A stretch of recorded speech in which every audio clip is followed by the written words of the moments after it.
About a year ago, I matched with this girl on Field, and it taught me something about the masculinity mindset that you need to hear about.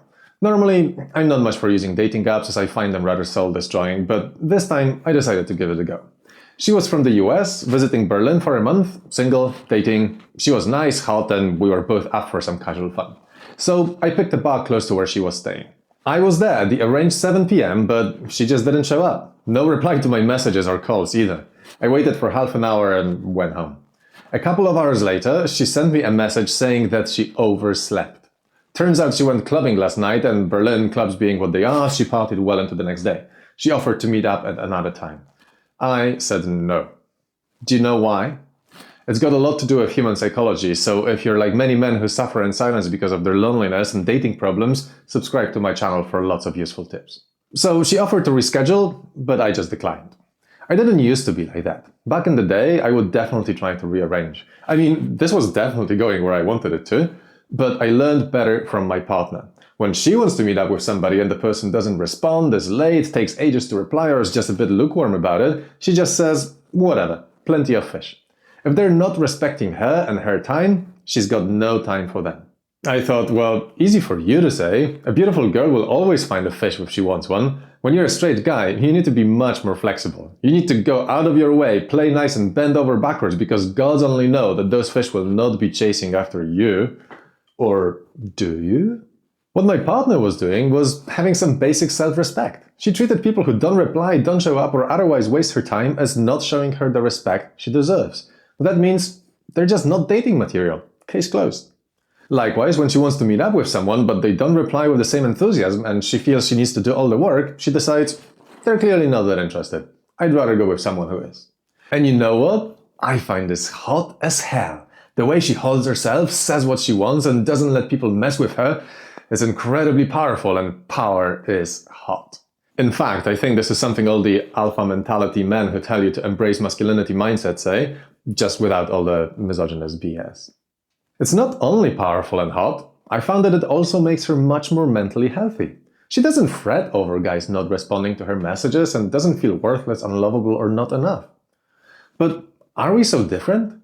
Why should I chase people who don't show me the same enthusiasm, make allowances for those who don't respect my time, humor those who expect God knows what without giving anything in return? Why can't I have enough self-respect to tell such people to get lost? Well, I can. By the time my date stood me up, I was well versed in the art. Seriously? Overslept?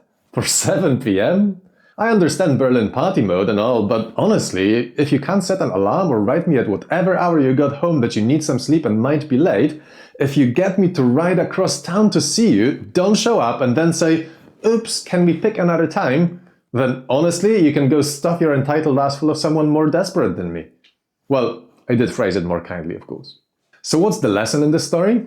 When you allow people to walk all over you, well, they will walk all over you. This is not a gendered issue, by the way. Women do it to men, but men do it to women, as do people of any gender. And it happens in dating, but it's no different to what will happen at work, in school, in a sports team, or in any social setting. It's just human psychology. Once others figure out that you don't respect yourself, they won't either. They will waste your time, throw their work at you, pass you for rewards that you deserve. It's not men or women that can be horrible. Humans can be horrible. Hashtag not all humans, of course. But in dating and relationship psychology, there is an additional layer to it. Because how attractive is a doormat? By allowing people to treat you without respect, you show them that you do not have much self-respect. And this kills you not just on one, but on two fronts. Firstly, it shows that you don't have the confidence to say you deserve better than that. I don't think I need to convince anyone that confidence is sexy, right? And secondly, women might not do it consciously, but there will be a part of them that wonders, why don't you have self-respect? And then a whole Pandora's box of unsettling questions opens. Are you in fact so desperate you'll swallow any disrespect? But why are you desperate? Is this your only chance? Do you have nothing else going on? Wait, this is suspicious. Is there something wrong with you? Did other people try? Did you hurt them? Did you bore them? Did you creep them out? What is wrong? If your date is wondering what's wrong with you before even meeting you, it's probably not a good start. That's just a psychology fact on attraction. And let's be honest here, women in particular have sadly very good reasons to wonder about all of that. You might be the nicest person on earth, but some guys are creepy, boring, or abusive.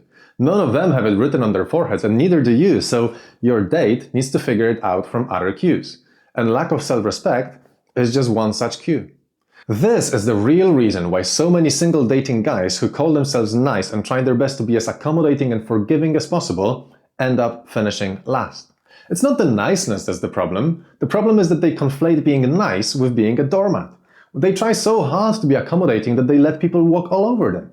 They signal that they don't have self-respect.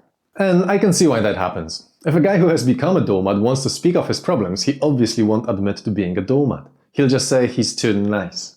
This way, it's not his fault and it's the others who are to blame. That is a great defense mechanism, but it's a lie, and it's a lie with implications. The implication is that now everyone thinks that there is a problem with being nice and that so many men suffer in silence.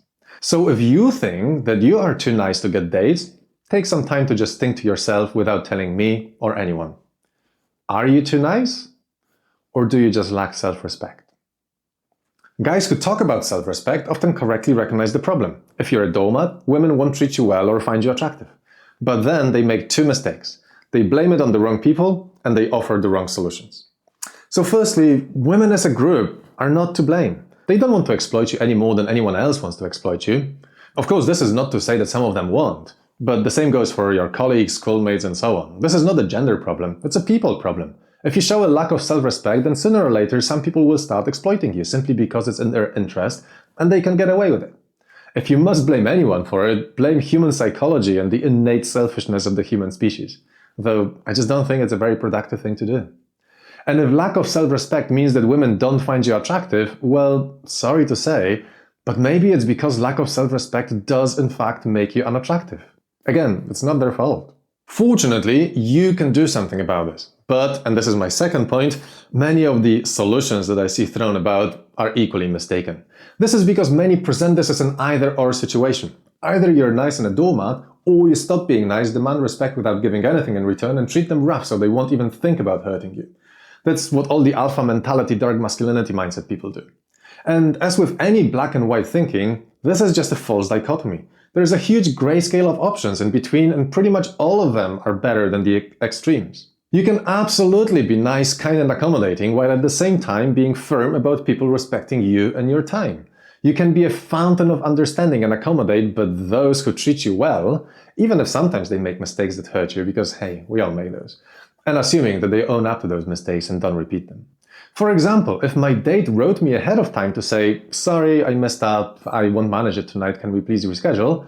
I would be very understanding and reschedule. But since you wasted my time without a second thought, I won't. Instead, I wrote a very polite yet firm message saying that this was not okay, I did not want to meet her now, and I wished her a good time in Berlin. So that's an example of assertively telling people off if they don't treat you well.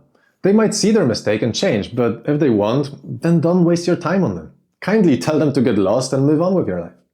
Since I started behaving more like my partner, I have become stronger, more confident, and have more self-respect. This in turn clearly makes me more attractive because despite turning some women down, I actually have more opportunities than before. Plus, now I just don't feel crap when someone turns out to be a time waster or has ridiculous expectations. I just tell them to get lost and don't let it get to me. Since I've seen the Barbie film, I even have a name for it. It's easier to feel enough when you don't feel dependent on your flaky date's validation. At the end of the day, your life is like a house. If you let in people who will drink your booze, break your chairs, and on your carpet, then that's the kind of people you're going to have in your house. If you don't have the confidence to demand respect and throw them out, they will stay. You will feel horrible, you'll get a reputation, and more people like that will come. And trust me, none of them will want to jump in bed with you. But if you ask people to take their shoes off, take care of the furniture, and confidently yet kindly throw out a couple inevitable troublemakers, well, then you can go on having a fantastic time with the good, respectful people who stayed. And yes, of course you should be nice to them. If you'd like to hear more positive dating and life tips, make sure to like this video and subscribe to my channel. I'm Dr. Simon Vogt, philosopher and explorer of masculinity, handing you the man's compass.